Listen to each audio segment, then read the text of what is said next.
Buenos Diaz and welcome back to the channel, everybody. This video is sponsored by absolutely no one, nobody, but if you'd like to sponsor this channel, you can do it right here. If you just want to sponsor one video, we can just put it like somewhere right here.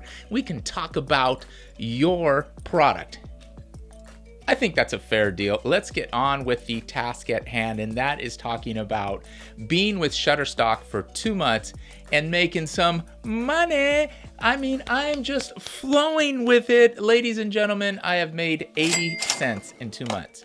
Now, for some of you, that might be a deterrent, like 80 cents, Pablo, 80 cents. Come on now, 80 cents. That's right.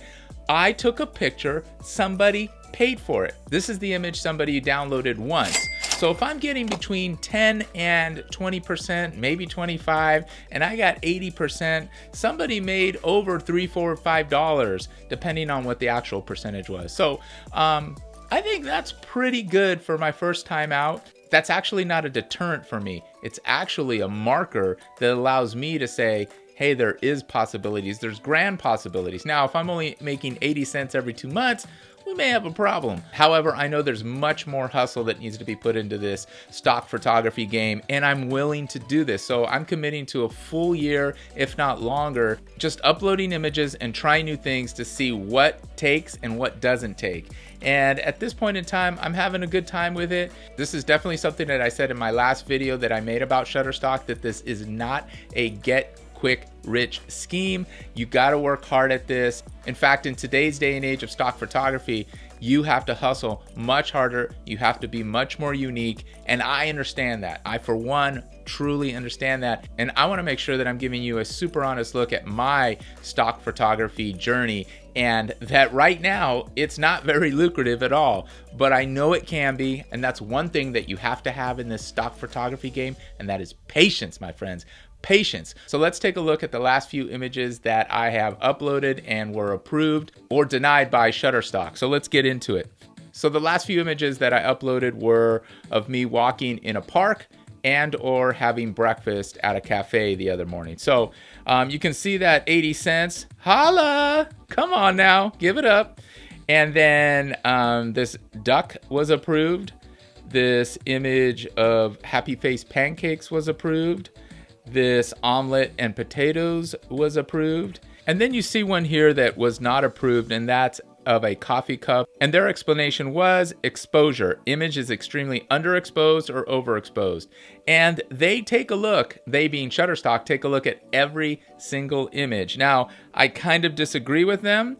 I think it was pretty properly exposed, maybe a little bit underexposed, but I don't know. Maybe nobody's gonna buy that, but I don't know. I'm complaining. Okay, let's keep moving on. They approved that little wooden bridge. They did not approve my duck pond image. And again, exposure. Image is extremely underexposed or overexposed. And I don't know about over. I mean, it might be a tad overexposed, but come on. They liked my little squirrel, but if you go on Shutterstock, there's a million squirrels. So you are not gonna rank more than likely for squirrels, but you never know, you never know. There's, I think my wife's breakfast, which was a spinach, I think, and vegetable omelet. So I'm getting hungry now. And here's another bridge, a stone bridge. Here's another one that I can, yeah, this one is highly overexposed, but you know, it looked good at the time. Let's move on. And here's a salt shaker. It was taken exactly in the same spot as the coffee mug. I just don't, so know that you can always resubmit images. This one my wife actually took, and the reason I laugh is she goes, I'm gonna take this image. I think this is a good looking image. So she took this image while we were eating some teriyaki chicken bowls. We got an image of a turtle here. We've got a green tea bag that was accepted. So this one was an editorial pic of my buddy's car, and it didn't go well only because I did not properly describe it correctly. So make sure you carefully look at how to upload an editorial image, but don't be deterred. It's not hard. So far so good. I have about 100 images in my portfolio, and I've had about 20 rejected, 15 to 20 rejected. And for me, this is a learning process. And if you're watching this video, it's probably a learning process for you. If you haven't started, get started. It's It's so easy to sign up. You can actually just click on the link below and sign up as a contributor through me, and it helps me out as well. So you can do the same once you get a contributorship through Shutterstock up and running. But nonetheless, I would say get started, whether it be Shutterstock or whether it be any of the other stock photography websites. Get going. I think it's definitely something worthwhile to get started, especially if you love taking photos, because this way you can take photos of a variety of different things. So let me leave you with 3 tips, things that I've learned and things that I'm going to apply that you can apply once you get started doing your stock photography. Okay, number 1, just start taking pictures and start uploading them. Obviously, you have to sign up with a stock photography website, but just start taking pictures and start uploading often. That is tip number 1, because if you don't get started, you're not going to actually earn any money.